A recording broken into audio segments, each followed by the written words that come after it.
kandi tunakosore imyandikire si mishya ni imyandikire y'ikinyarwanda uko kigomba kwandika kuva mu 1911 ubu ni inshuro 13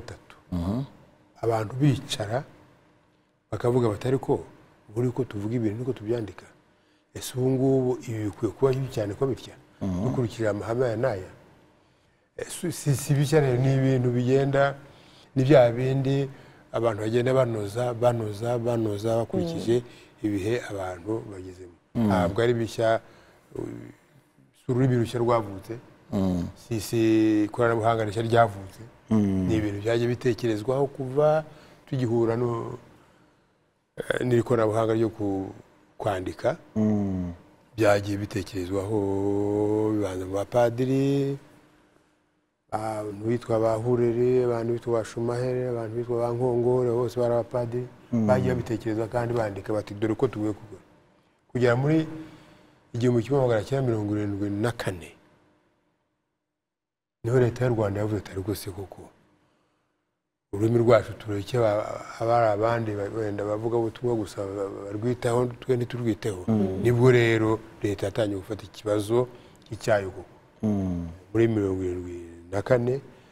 nibwo minisitiri bagaragaza Tadeyo yasohoye amabwiriza ya leta bwa mbere imyandikire numva ni hambere nyuma ye haza kubona abandi urebye kuva icyo gihe buri myaka 10 yego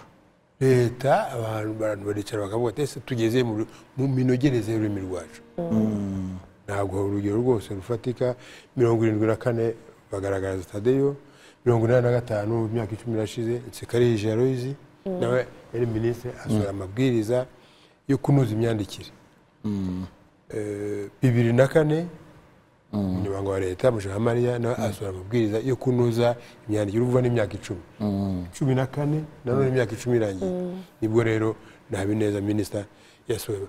ntabwo ari ikintu gishya rero gihubutse kidafite aho kivuye ni amateka n'urugendo rurerure buri gihe kandi ni byiza cyane ururimi rwawe ugomba kurwitaho buri gihe ukajya urureba ukarucunga ukarureba aho rujya